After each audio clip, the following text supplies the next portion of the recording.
Tu vas toujours faire du toboggan sur des arcs-en-ciel, danser au milieu d'un ouragan, les doigts pleins de miel, mitrailler avec une branche de lierre, cow-boy et indien, embrasser une princesse grimacière en jouant le batracien, peindre une fresque multicolore à la pierre blanche, devant ta glace faire le cador rockstar du dimanche, disséquer une marguerite pour savoir à combien on s'aime, construire des manoirs anthracites avec un seau ou un poème. Tu vas toujours pacifier la guerre, soldat contre droïde, presser l'orange trop amère, ta potion de druide, bricoler un voilier en barquette, épave de baignoire dans des flaques, faire des claquettes en apnée sans brassard, punaiser tes rêves, coucher sur dessin au frigo, appeler ça délice festin, le hamburger du McDo, dévorer jusqu'à saigner du palais l'absence de lassitude, moustache de chocolat au lait, petit homme de quiétude.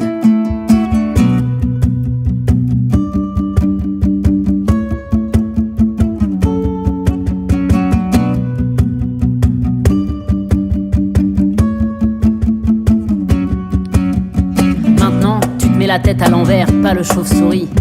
Trop de désordre oculaire, corné engourdi. Tu ne rapièces plus tes draps et cornets de vis bâillonnent tes bonnes idées au sparadrap dès qu'elles surgissent. Sprint sur pente vaporeuse, virage en épingle. Ton costume d'âme généreuse oublié sur une tringle. Dans tes cernes, y a des cailloux enrobés de rhum, devenus ta propre poupée vaudou. Tu te ponctionnes.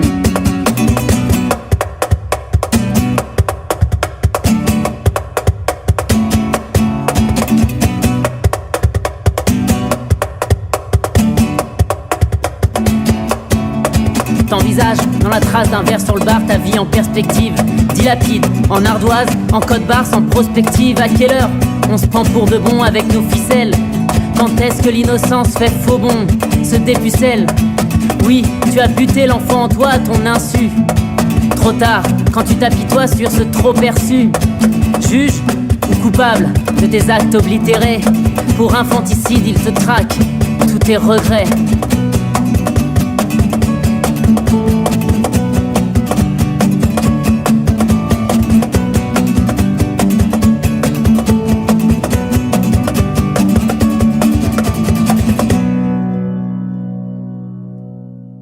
Sur la même longueur d'onde.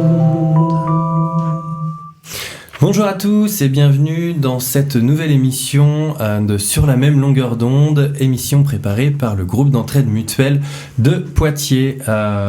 Voilà, donc les adhérents ont encore concocté pour vous une série de chroniques sur cette heure que nous allons passer ensemble.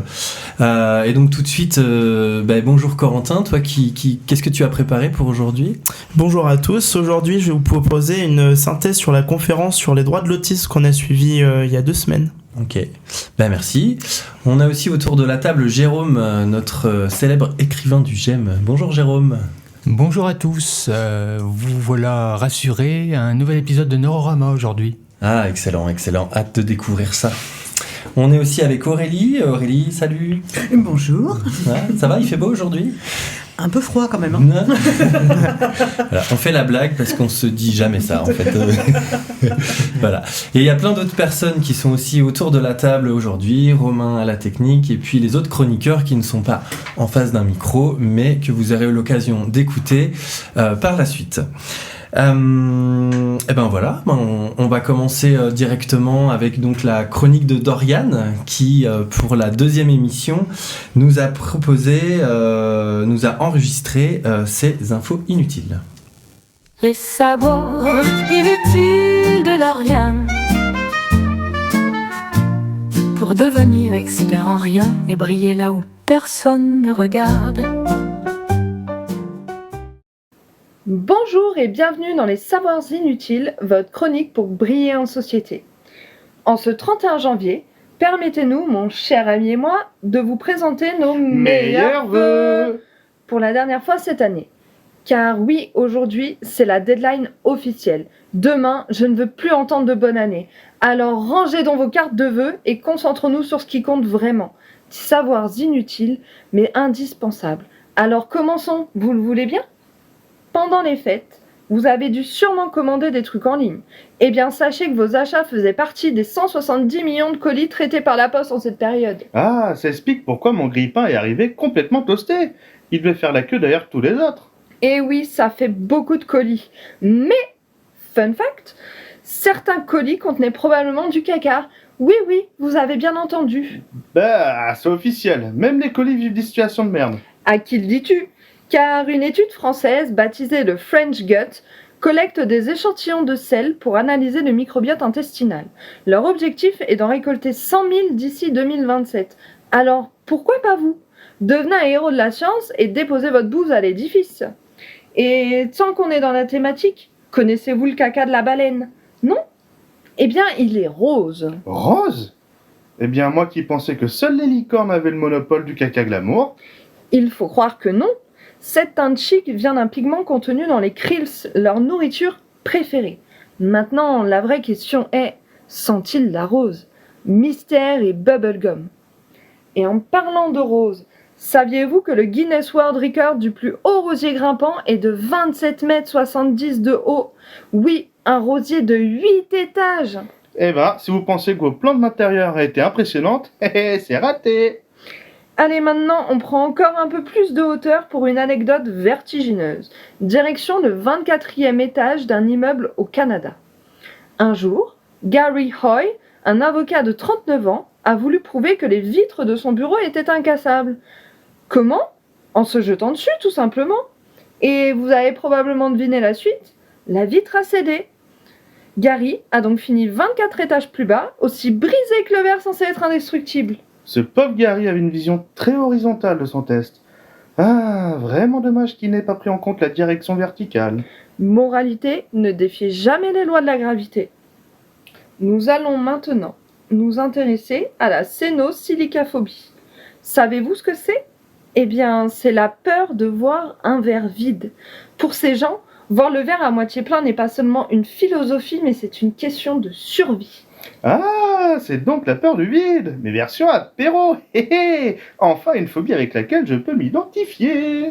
Et puisqu'on parle de philosophie de vie, voici, d'après Internet, les 7 habitudes des gens les plus positifs au monde. Alors, à vos carnets, prenez des notes. Habitude numéro 1. Adoptez une attitude positive.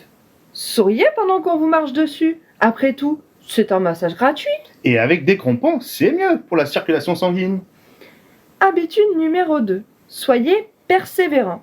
Montez un meuble Ikea sans la notice. Si ça ne vous apprend pas la persévérance, alors rien ne le fera. Et en ce moment, profitez de l'offre. Un meuble monté, un stage de gestion de la colère offert.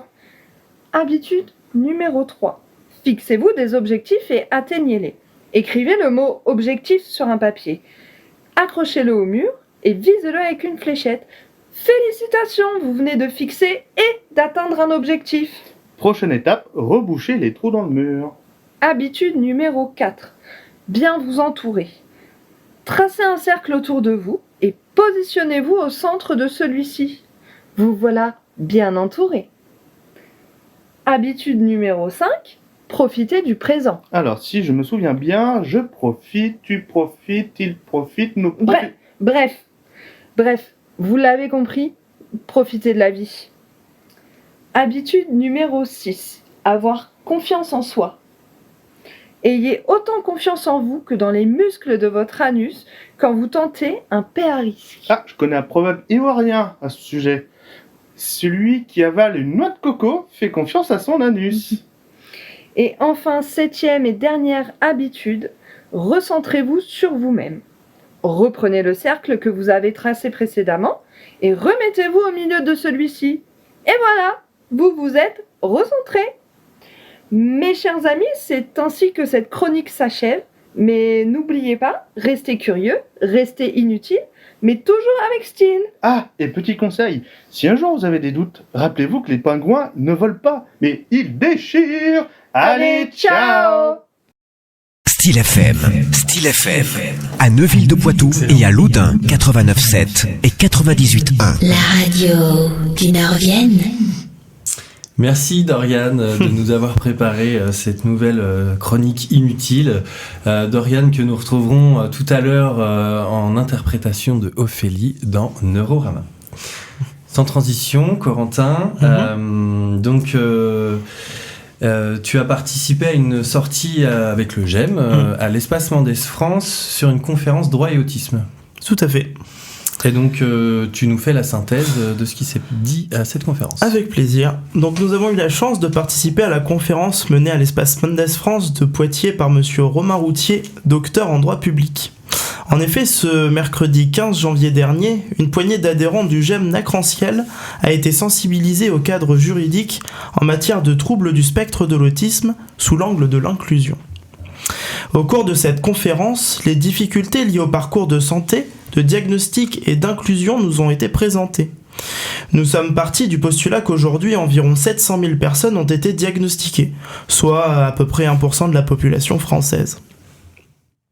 Ce taux augmentant significativement ces dernières années avec l'avancement du projet autour des associations qui réorientent vers les instituts adaptés, ainsi que les préventions effectuées dans les groupes scolaires et à destination des enseignants notamment, mais pas que.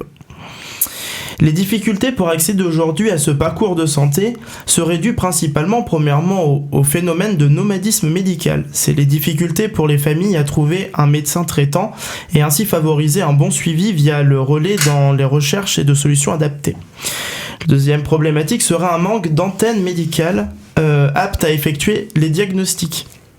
Le troisième sera un manque d'information et de formation du coup à destination des groupes éducatifs dans les écoles et avec les familles notamment, conduisant à un diag bien trop souvent tardif et plus complexe à cause des moyens de compensation et d'adaptation développés au fil des années. La quatrième problématique serait les moyens utilisés aujourd'hui, notamment les tests effectués dans les centres régionaux d'expertise, qui auraient également du mal à diagnostiquer la patientèle féminine au vu des formes particulières par lesquelles se manifeste le TSA.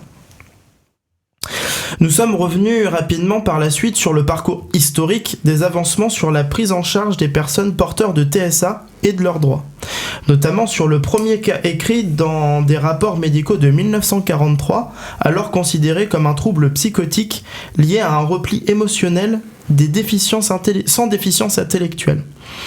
Les troubles sont à cette époque très mal appréhendés et se manifestant de manière très diversifiée entre les sujets.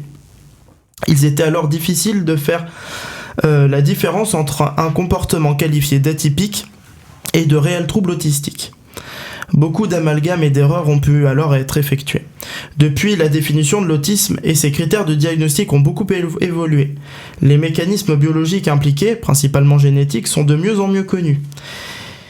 Dès les années 80, il y a eu une évolution sur la conception de l'autisme comme n'étant pas une entité binaire, soit présent, soit absent, et suggère que l'autisme correspond davantage à un ensemble de symptômes dont l'intensité se situe sur un spectre.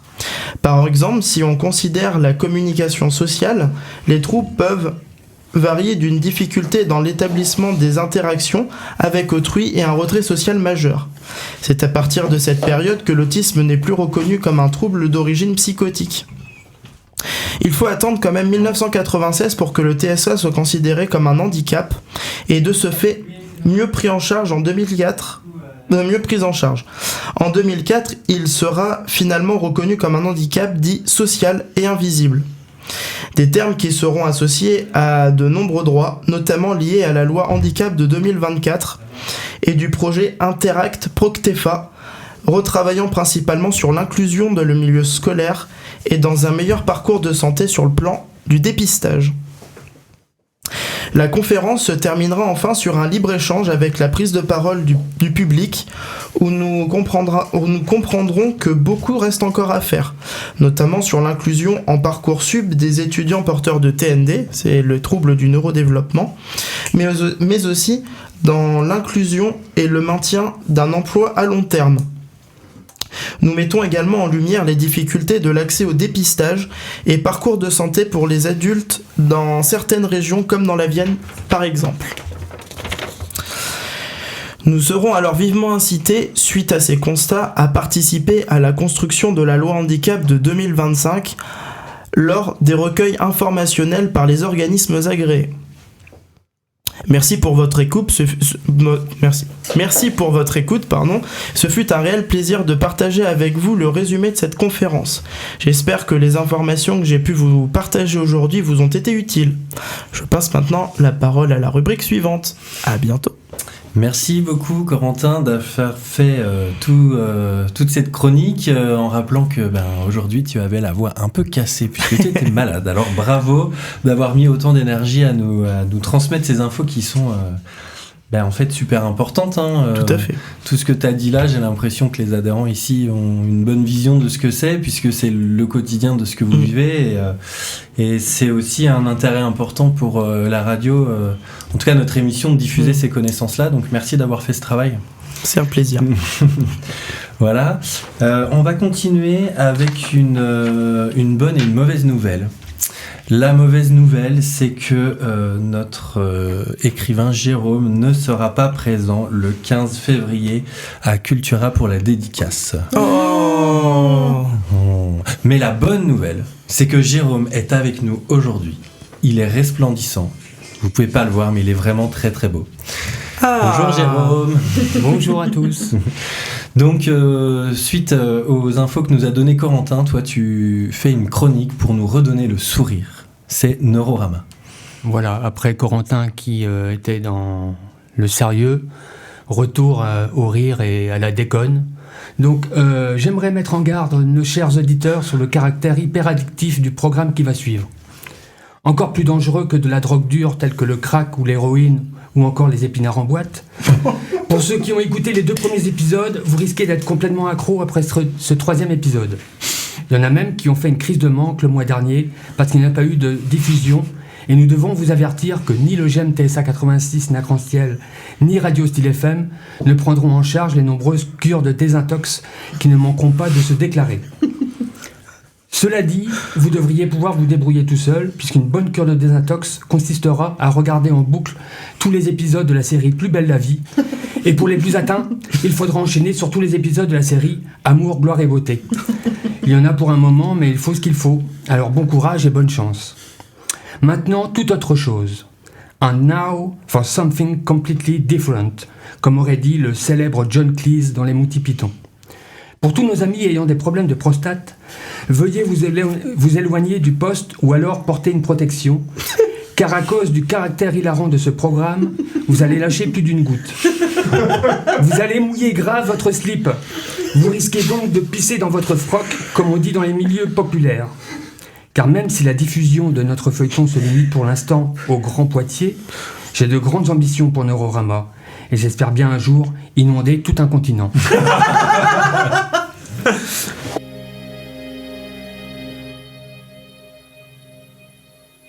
Où en étais-je ? Je perds le fil. Tu veux inonder tout un continent ? Ouais. Aïe, ça commence à couler dans notre studio.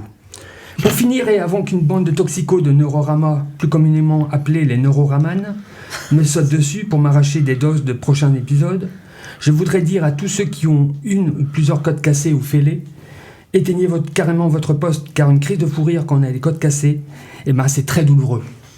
On vous aura prévenu.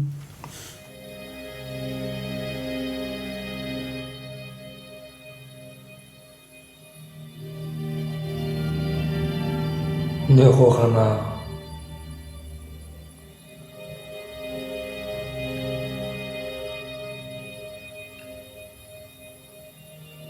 Neurorama. Dans un futur plus ou moins proche, entre le 3e et le 5e barreau sur l'échelle du temps, les autistes ont pris le contrôle de la planète Terre, rebaptisée planète Dire. Mais tout reste à faire, car les autistes récupèrent une planète prête à imploser à cause des non-dits des hommes qui masquent les problèmes au lieu de les affronter.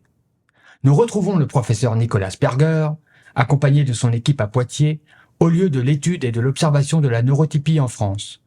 Le gouvernement leur a confié la lourde tâche de lutter contre la neurotypie et de faire de l'autisme la référence absolue.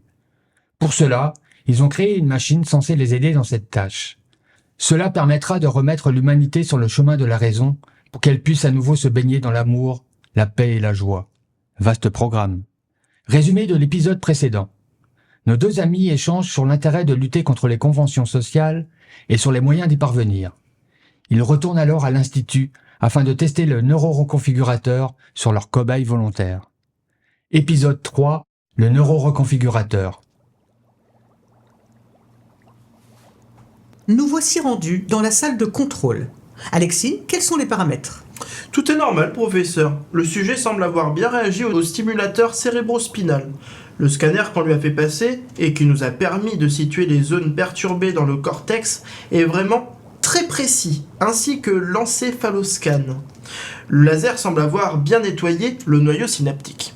Ça ne veut strictement rien dire, mais ça en jette un max.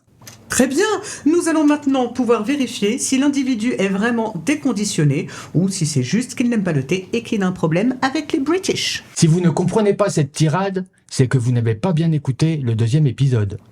Mais comment ? Tu te rappelles du questionnaire qu'on lui a proposé lors de son arrivée à l'Institut ? Ah, le questionnaire avec les photos ? Oui, on va le soumettre à nouveau à ce test afin de voir l'évolution de ses réponses. Selon ce qu'il répondra et en fonction des résultats, on saura s'il dit ce qu'il pense ou bien s'il répond en fonction de la norme sociale qui l'endoctrine depuis sa plus tendre enfance.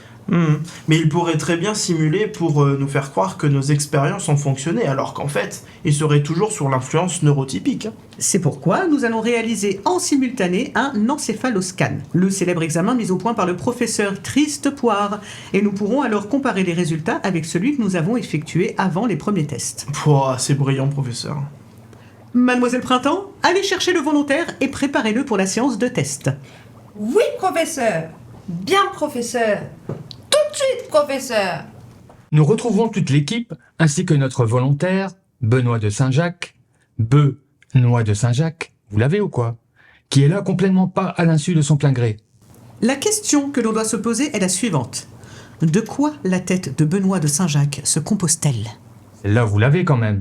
Monsieur de Saint-Jacques, nous allons à nouveau vous montrer des photos et vous allez nous dire ce que cela vous inspire, d'accord ? Oui, bonjour, ça va ? Vous avez vu, il fait beau aujourd'hui, hein ? Bon, pourquoi pas, mais du coup, c'est payé combien ? Rien, je vous rassure. C'est gratuit, hein. Mais si vous voulez donner quelque chose pour contribuer au financement de la recherche, rien ne vous empêche, bien sûr. Alexis, première photo, s'il te plaît. Photo de footballeurs sous les projecteurs. Qu'est-ce que ça vous inspire ? Bah, ils sont là, tous à se battre pour le même ballon. En fait, c'est un peu con, hein. Sérieusement, on peut pas leur en donner un chacun ? La première fois, il avait répondu « c'est nous qu'on est les meilleurs champions du monde !» Ah mais c'est mieux en effet. Le sujet semble prendre conscience de l'absurdité du sport système et de l'esprit de compétition. Photo suivante. Photo de Starlet en paillettes sur scène. Et là, qu'est-ce que vous en pensez ? Bon, sérieux, elles sont obligées de se mettre presque toutes nues pour chanter ? Si elles chopent une angine de poitrine, ce sont les cordes vocales qui vont morfler grave.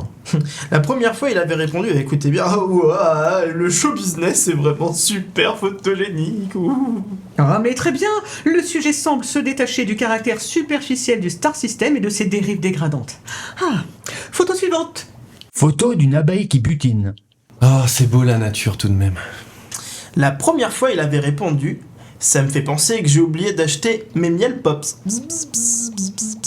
Mais formidable ! Notre ami visualise enfin le sens premier de l'image et non plus une quelconque déformation publicitaire de celle-ci. Oh là là, mais c'est vraiment fascinant. Ça sent la montée de joie. Où est mon arbre ? Photo d'une galerie d'art. Oh, le marché de l'art dans toute son absurdité. Il veut que toute la valeur artistique d'une œuvre ne soit pas basée sur sa beauté intrinsèque, mais plutôt à travers le regard qu'on lui porte et la valeur marchande qu'on lui donne.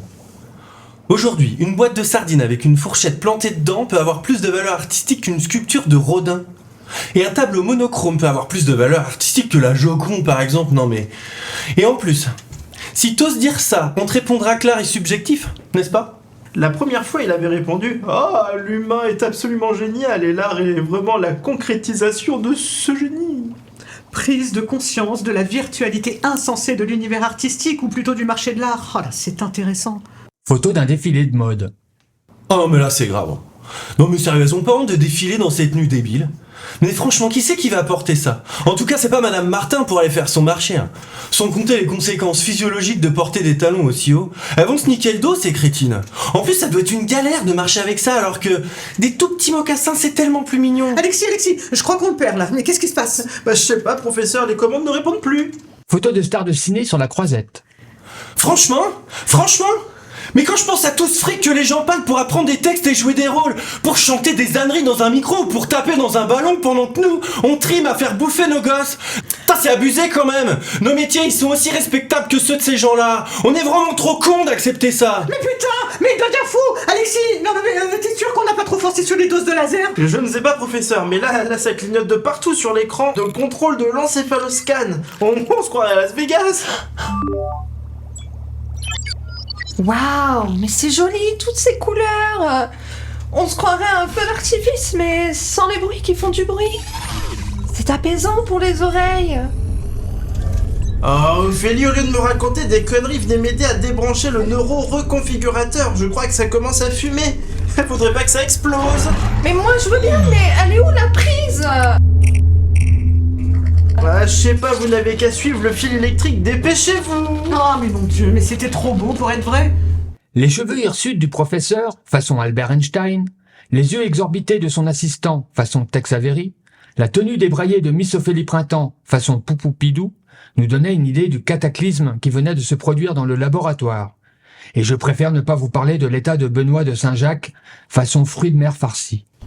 Oh, c'est bon, professeur. On a débranché le neuro-reconfigurateur. Je crois qu'on a évité la catastrophe, mais de très peu, hein. Oh, mais qu'est-ce qui a bien pu se passer, nom de Zeus? Tout allait bien, et puis soudain, Saturday Night Fever sur tous les écrans. Houston, on a un problème. Oh mais putain, mais ils m'ont grillé la cervelle, c'est taré. Mais j'ai bien senti que notre ami montait dans les tours. Son débit s'est tout d'un coup accéléré et ses propos devenaient très engagés pour ne pas dire haineux. Ce n'était pas une raison suffisante pour affoler les circuits du neuro-reconfigurateur tout de même. Vous pensez qu'il y a un lien entre le comportement de notre volontaire et l'emballement de notre machine, professeur? Je ne pourrais pas l'affirmer, mais avouons que cette synchronicité est plutôt étrange. Et je ne crois pas trop aux coïncidences. Professeur Alexis, je fais quoi de la prise maintenant que je l'ai enlevée du mur? Bon, je sais pas, Ophélie. Posez-la par terre pour l'instant, nous verrons plus tard. Mais c'est que j'ai trop peur que le fil électrique m'attaque si je le lâche. Oh là là, mais non, Ophélie, un fil électrique ça n'a jamais attaqué personne. Bon, remarque, avec nous tout est possible, hein, donc... Mais quelle puce électronique a piqué le neuro-reconfigurateur? Comment Ophélie a-t-elle réussi à trouver la prise à temps? La tête de Benoît de Saint-Jacques s'est-elle vraiment transformée en crabe farci? Le professeur va-t-il retrouver son arbre à joie? Le contrat d'assurance couvre-t-il une éventuelle explosion du laboratoire? Vous le saurez si vous avez la patience d'attendre le prochain épisode de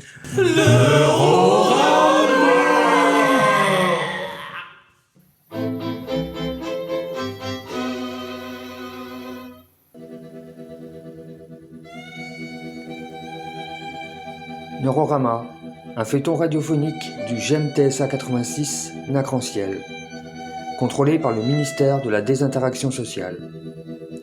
Écrit par Jérôme Brual, l'autisticien. Le professeur Nicolas Sperger, joué par la très joueuse Aurélie Gaillou. L'assistant Alexis Offren, animé par le géotrouve-tout du GEM, Corentin Boucherie. L'assistante Ophélie Printemps, modelée avec tact par mademoiselle Doriane de Parois. Le cobaye explosif Benoît de Saint-Jacques, allumé par Mr TNT, Manuel Vory. Le neuroreconfigurateur caractériel, programmé par le neuroreconfigurateur quand elle est d'humeur. Narré par Jérôme Brual, le schizophrénien. Monté d'une main de maître par l'as du Jack, Romain Goulon. Pour être sur la même longueur d'onde, afin que les autistes surfent sur les ondes de Radio Style FM.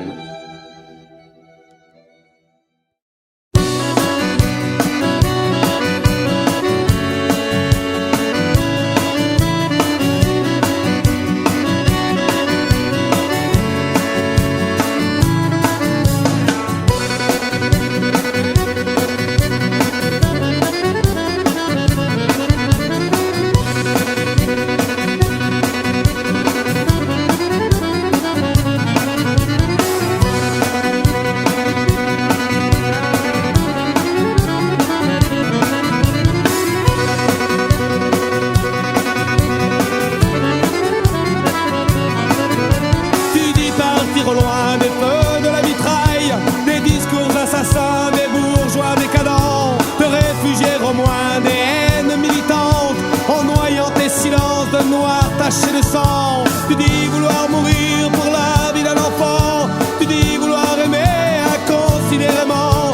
Tu restes là hurlé à l'aube des sentiments, au milieu des condés et des gouvernements. Tu dis sentir le monde qui bouge dans tes yeux, manger le cannibale, regarder ta télé sur le coco usé, les mégots décharnés, le cri, la solitude des hommes désœuvrés.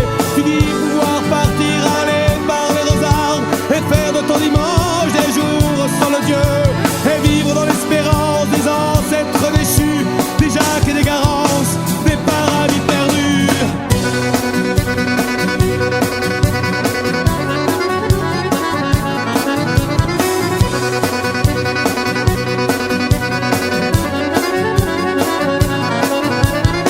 À Montparnasse, la gare est vide, des Amérans, des autrefois, des ailleurs sans matin, ces morceaux de chagrin collés à mon regard, couchés sur le trottoir. Tu dis vivre ton enfant autant que tout ce sang qui coule comme la boue des hommes de couloir, de comprendre des hommes que l'inutilité de se trouver pleurer tout au bout du comptoir. Tu dis que tu ne sais plus que c'est peut-être une fin, qu'il est temps de devoir, de repartir au loin, de laisser au plaisir l'envie de nous vider, se baigner dans l'amour, se noyer dans le vin.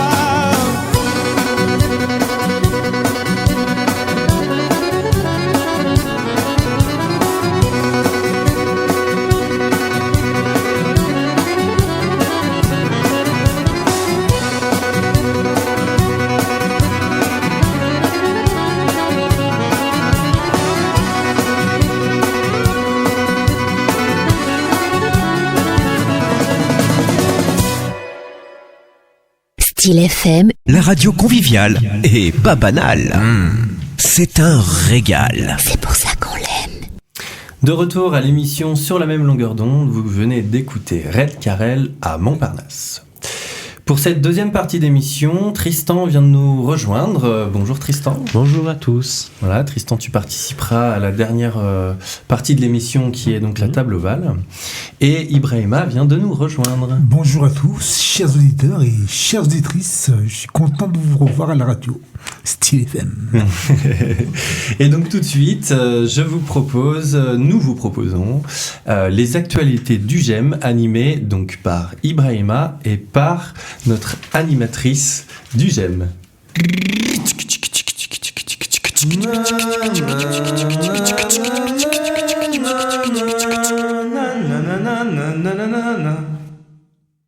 Bonjour à tous et bienvenue donc dans les actualités du GEM.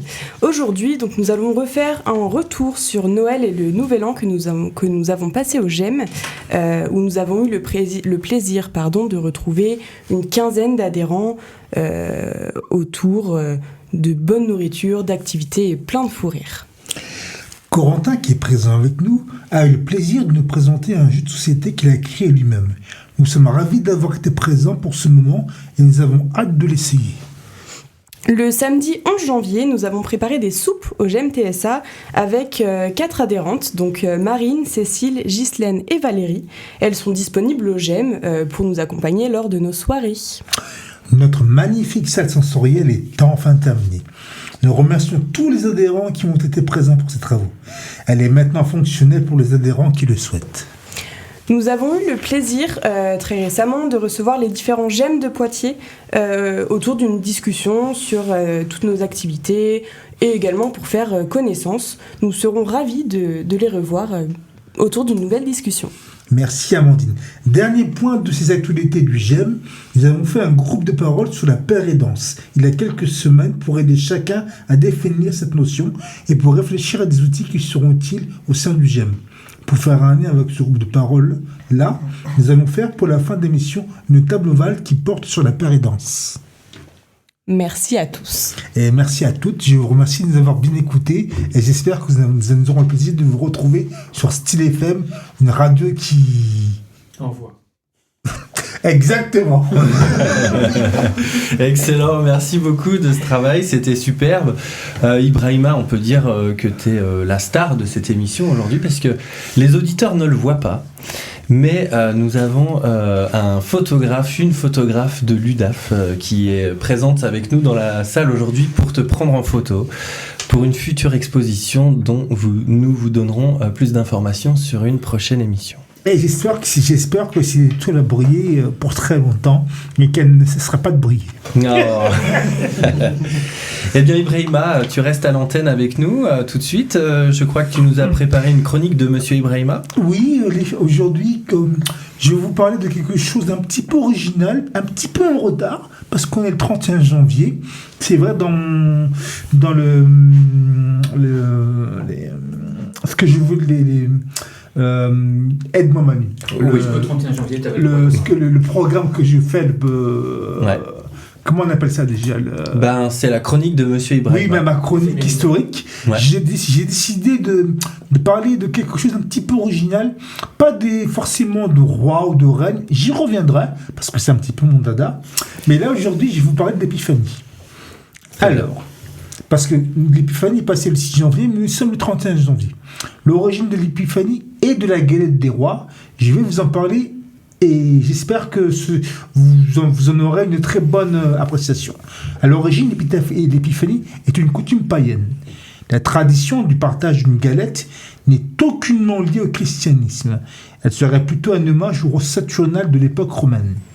Ces grandes fêtes avaient lieu en l'honneur du dieu Saturne, le dieu romain du temps, et elles avaient lieu généralement entre la fin décembre et le début du mois de janvier. L'épiphanie, célébrée le 6 janvier par les catholiques et le 19 janvier par les orthodoxes, est une commémoration religieuse en hommage à l'arrivée des rois mages à Bethléem. Elle serait l'une des plus anciennes fêtes du christianisme. À ce jour, l'histoire de ces rois reste encore floue et les versions diffèrent selon les époques et les interprétations des historiens. Dans l'évangile selon Matthieu, dans lequel les rois mages sont cités pour la première fois, il n'y a aucune description précise, pas même de prénom. Il faudra attendre le manuscrit d'un chroniqueur italien, Jacques de Voragine, au XIIIe siècle, pour lire leurs noms inspirés des continents dont ils provenaient.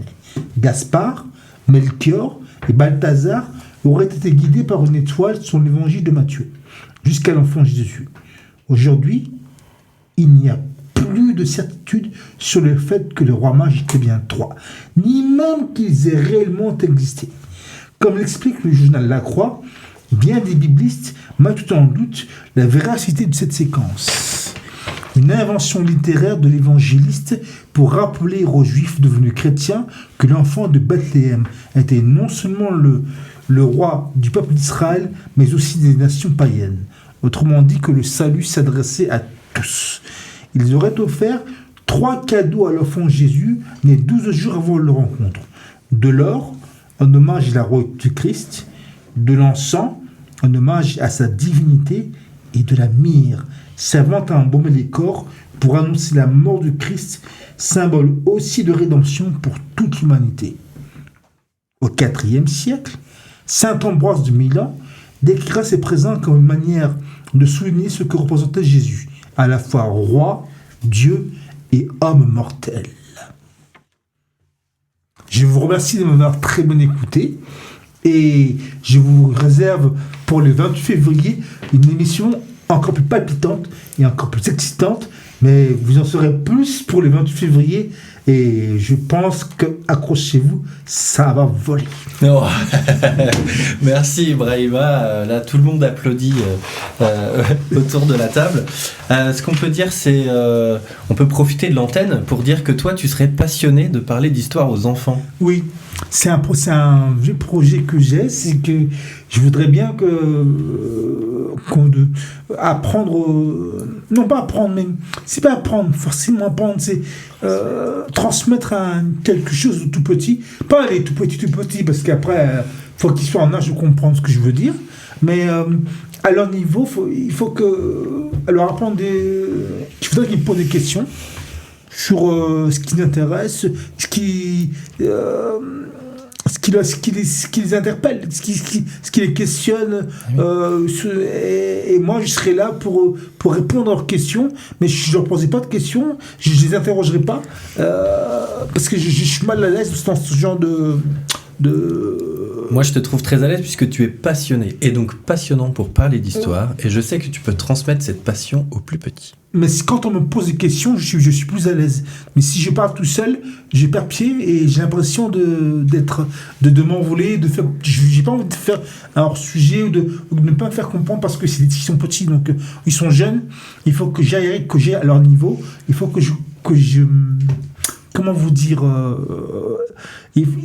Ça serait pas un jeu, mais ce serait.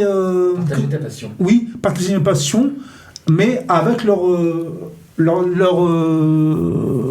âge, pour qu'ils comprennent bien ce que je veux dire et qu'ils soient contents de recevoir ce que j'ai envie de leur transmettre. Eh ben c'est parfait, Ibrahima. Donc aux oreilles des auditeurs et des auditrices, si vous avez une association, si vous avez un espace où il est possible de parler d'histoire aux enfants, Monsieur Ibrahima est là pour ça.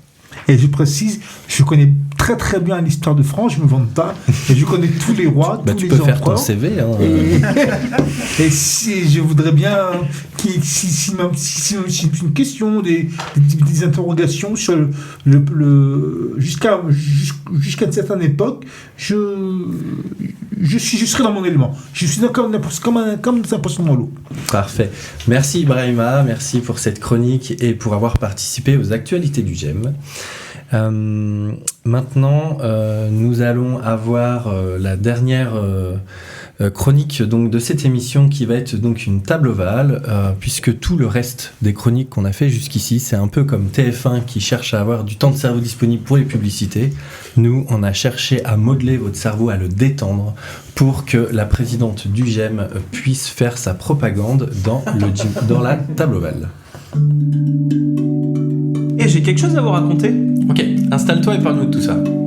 T'en fais pas, ici on est sur la même longueur d'onde. Bien, dans ce cas, installons-nous autour de cette table ovale.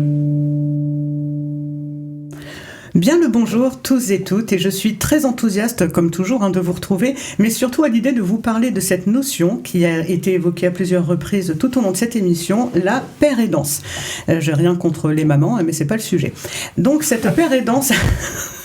blague de fin d'émission, elle est au cœur du GEM et d'autres associations, et cela peut même être un métier à part entière, même si trop peu connu pour l'instant à mon goût.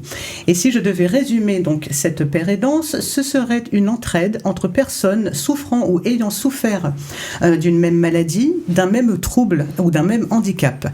Ainsi, le partage de vécu permet à chaque partie de progresser, d'échanger ses trucs et astuces afin de mieux vivre au quotidien, de créer des relations de confiance ou encore de gagner en autonomie. Afin d'être père aidant, il faut que la personne ait eu elle-même un parcours de soins et une expérience avec une maladie ou un trouble ou un handicap. Et je précise cela car si nous parlons par exemple des proches aidants, alors ce n'est plus de la père aidance mais bien de l'aide entre proches. Ainsi, une personne père aidante peut être également une personne dite intervenante père, et pour cela, elle doit avoir appris à maîtriser ou à bien vivre son ou ses handicaps, avoir trouvé des solutions, être capable de les partager avec pédagogie, c'est-à-dire en s'adaptant à son interlocuteur et aux possibilités de celui-ci, tout en favorisant leur autonomie. De plus, la personne intervenante père doit être en capacité de transmettre son savoir expérientiel tout en prenant du recul par rapport à sa propre histoire. Et autre chose, avant de laisser la parole aux autres personnes assises autour de cette table, une personne intervenante père pourra exercer ce métier ou cette fonction également auprès de professionnels, que ce soit en libéral ou en institution, afin d'être une ressource complémentaire aux professionnels, notamment du secteur médico-social. Et tout ça pour dire... Au GEM-TSA 86 Nacranciel, la père aidance ou l'entraide entre pairs, que cela soit à travers des groupes de parole, des activités diverses, des sorties culturelles ou même autour d'un film, reste l'élément fondateur qui fédère les personnes adhérentes.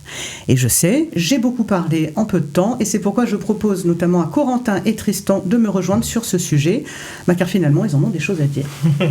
Avec plaisir.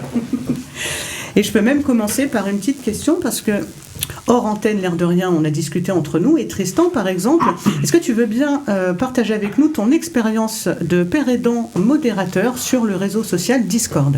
Bien sûr.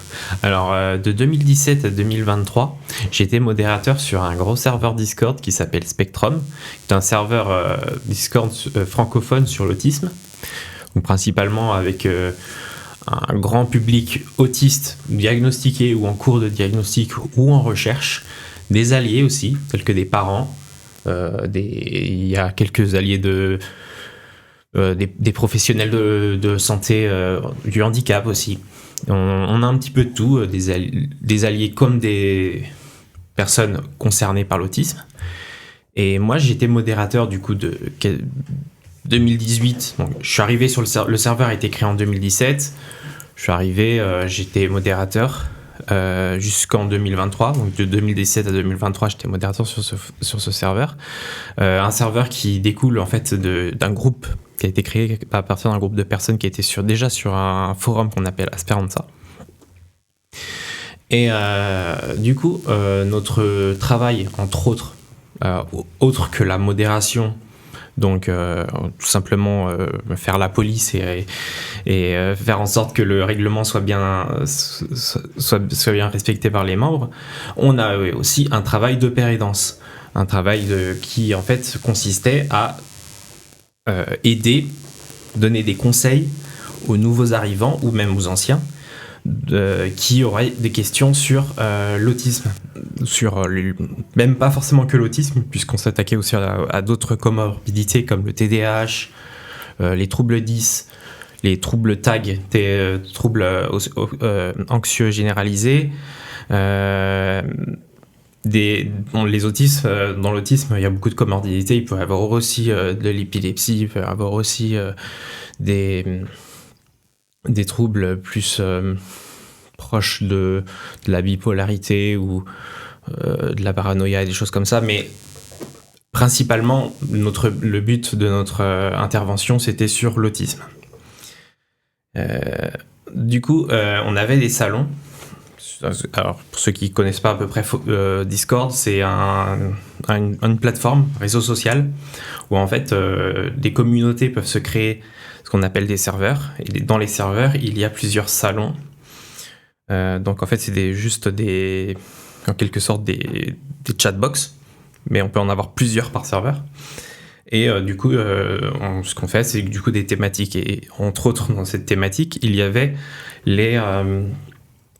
tout ce qui tournait autour de l'entraide entre personnes autistes. Et du coup, on avait dans notre charte, dans notre règlement d'utilisation, un principe de... alors, chaque membre pouvait s'aider entre eux.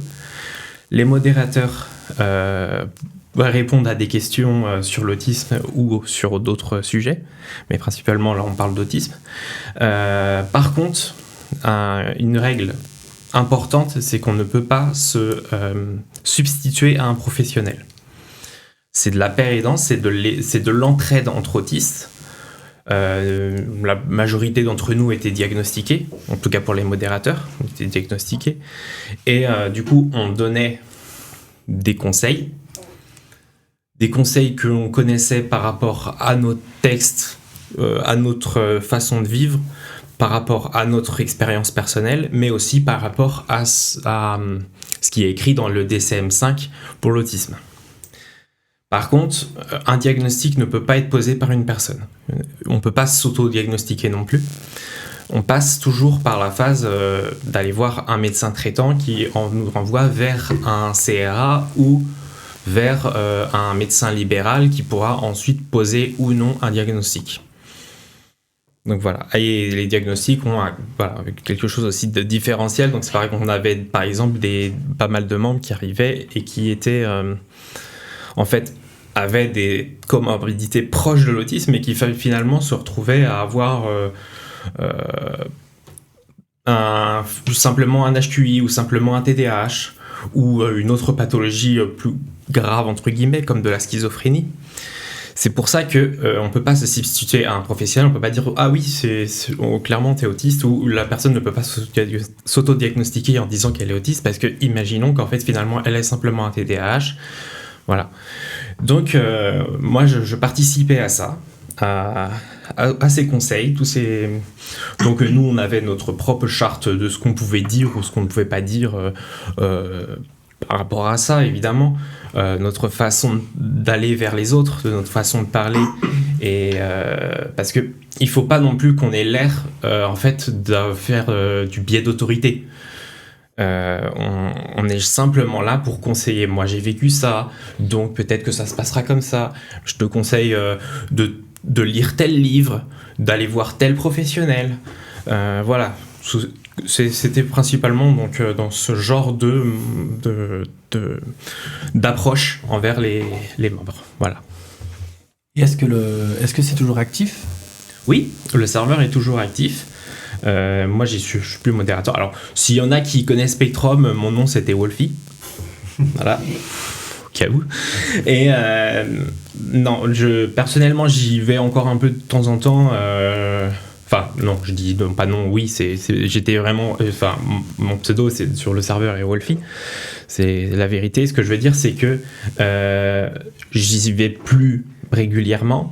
Mais le serveur est toujours actif et on a toujours une équipe qui est toujours... Alors il y a pas mal de turnover dans l'équipe de modération, mais il y a toujours une équipe fixe avec des administrateurs. En tout cas, c'est un serveur qui est très bienveillant et qui vous guidera dans tous les cas. Il y a toujours des gens pour guider, que ce soit les modérateurs ou que ce soit les membres. Voilà. Sachant qu'en plus, le GEM est maintenant sur Discord, alors en tout cas, en plus, vous n'avez plus de raison. Notre GEM, on a lancé notre propre page Discord qui aujourd'hui est ouverte aux adhérents du GEM pour notamment permettre aux adhérents qui sont éloignés, on pense à toi Cindy qui nous écoute par exemple, de pouvoir échanger donc entre adhérents, ce que nous permet donc Discord. En gros, on est partout, voilà. Mais je te remercie Tristan, en plus ce que tu as dit, ça rejoint ce que j'avais dit tout à l'heure, on peut être des ressources complémentaires en tant que père aidant, mais on ne se substitue pas effectivement aux professionnels, et je trouvais ça très important que tu en parles. Et nous avons aussi Corentin avec nous, et il me semble, si mes souvenirs sont bons, que tu as pratiqué une forme de père aidance, mais dans une école primaire ou maternelle, et ça je veux bien en savoir plus.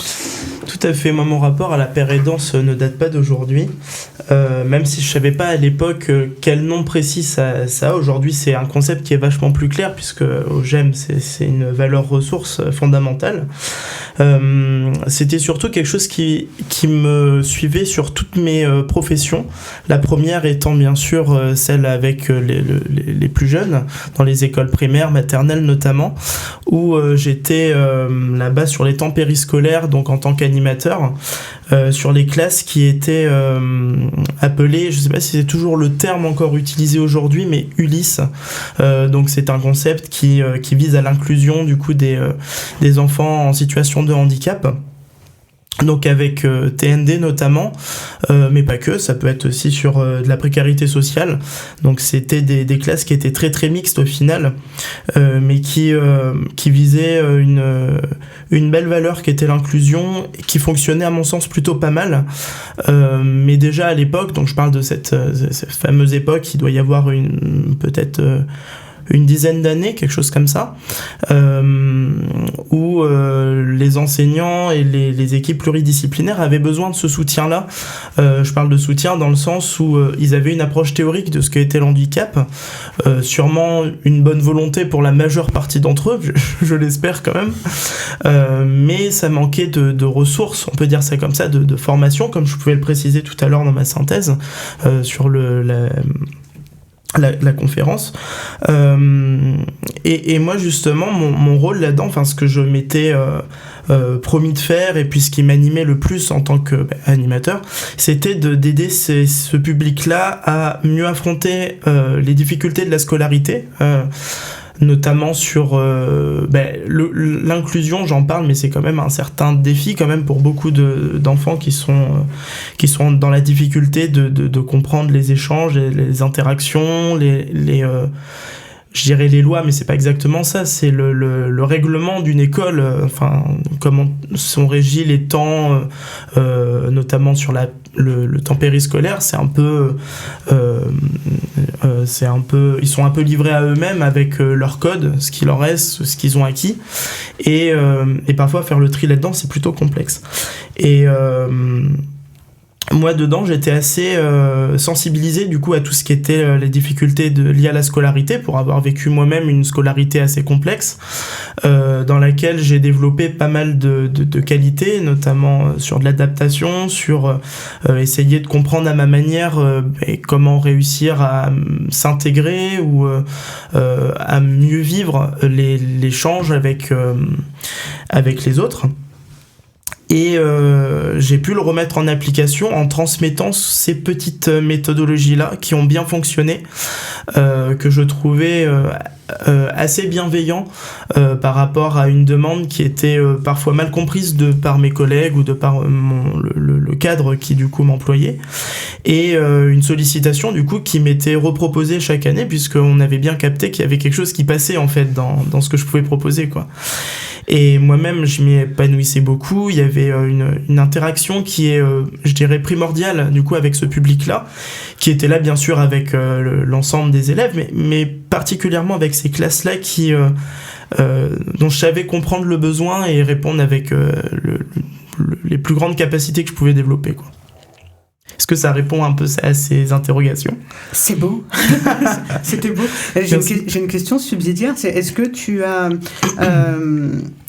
as eu des questionnements de la part de certains collègues quant à ta façon de faire qui différait visiblement de la leur ? Alors là, on s'attaque à un autre sujet qui est l'inclusion dans les équipes de travail. C'est un peu différent puisqu'effectivement, humainement, mes compétences pouvaient être discutées, forcément, puisqu'elles étaient vraiment pas conventionnelles pour le coup. Bien que je mettais un cadre sécuritaire, c'était grosso modo ce qu'on me demandait était fait, mais n'étant pas forcément compris de tous, c'était plus compliqué. Il fallait vraiment que je m'impose et que j'aille au-delà simplement de simplement proposer comme ça une idée au hasard. Il fallait vraiment que je la justifie et que limite je crée des projets par-dessus pour ça me demandait une quantité de travail qui n'est vraiment pas négligeable, quoi. Mais tu l'as fait. Ouais. C'est beau. Avec brio. Ouais. Non, mais je regrette vraiment pas cette période. Je pense que ça m'a lancé paradoxalement sur ma carrière dans le médico-social par la suite. Et j'en parlais un peu tout à l'heure, mais c'est vrai que cette approche avec des publics, non, je vais pas citer mes anciens employeurs, mais dans des foyers de vie, des choses comme ça, il y avait vraiment ce besoin que j'arrivais à bien comprendre et une adaptabilité de ma part dans ce que je pouvais proposer qui allait à ravir aux bénéficiaires du coup qui me sollicitaient plutôt pas mal, ouais. Et toi Aurélie, toi t'as créé le GEM ici beaucoup sur ces principes de pair et danse. Qu'est-ce que tu comptes faire là sur les mois qui arrivent autour de cette thématique là pour toi-même, quoi? Ce que je peux, mais ça va pas répondre à la question.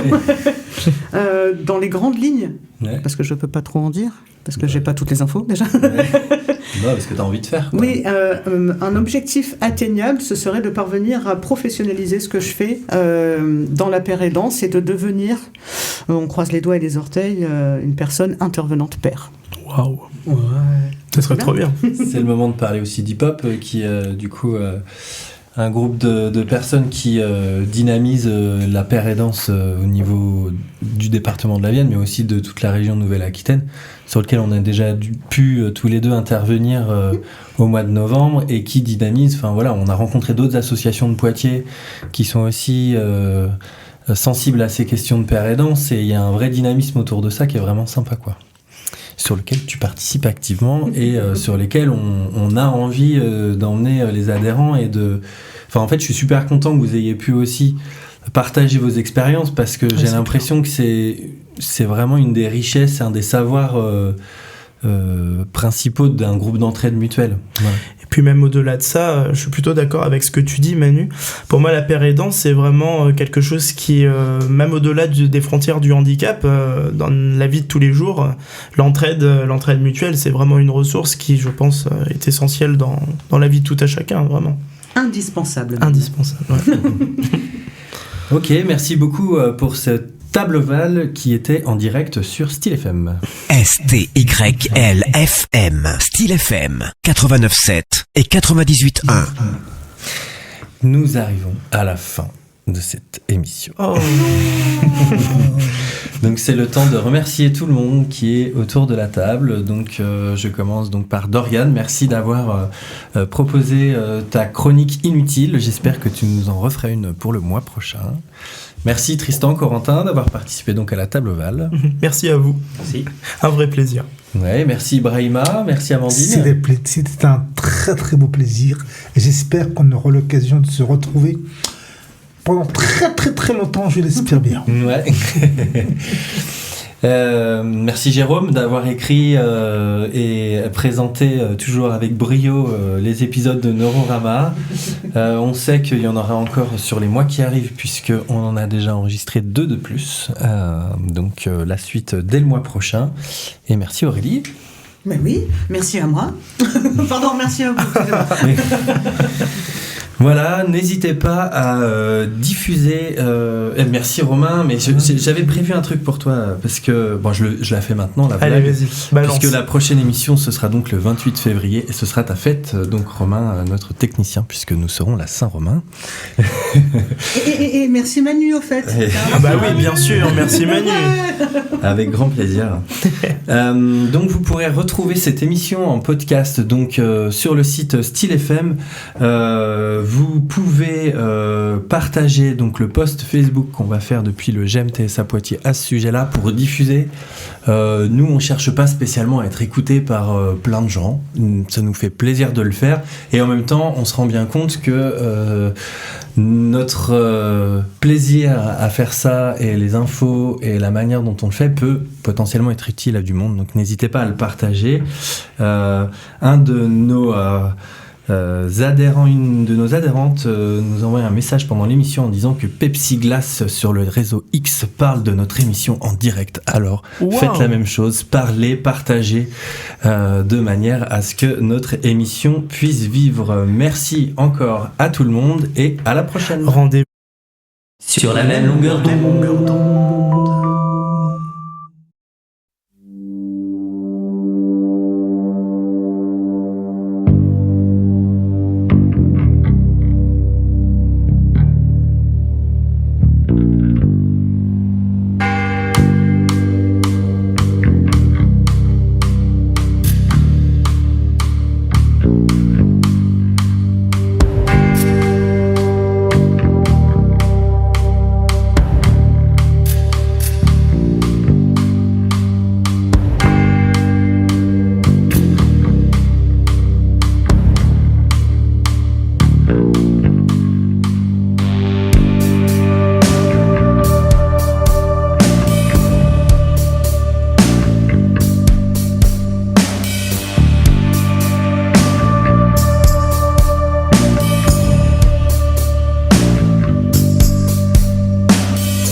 Because it's all that it takes to send you a simple hi. Then you have no priority, you're not part of his life. He never thinks of you, though he may claim otherwise.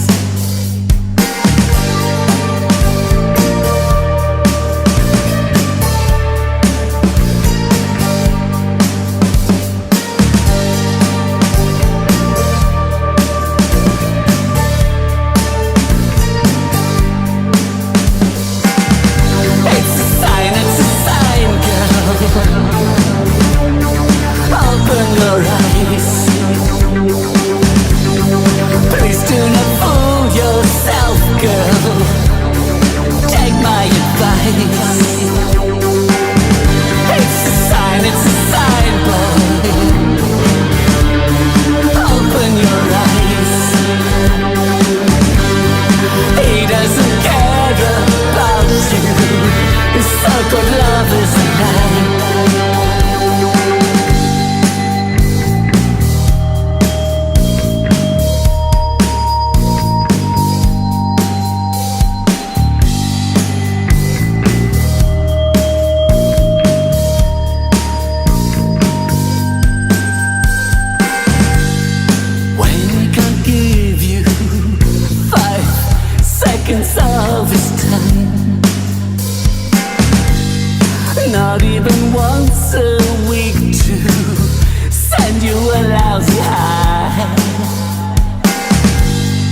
then you mean nothing to him, girl. You're not part of his life. He never thinks of you, but he doesn't care if you die.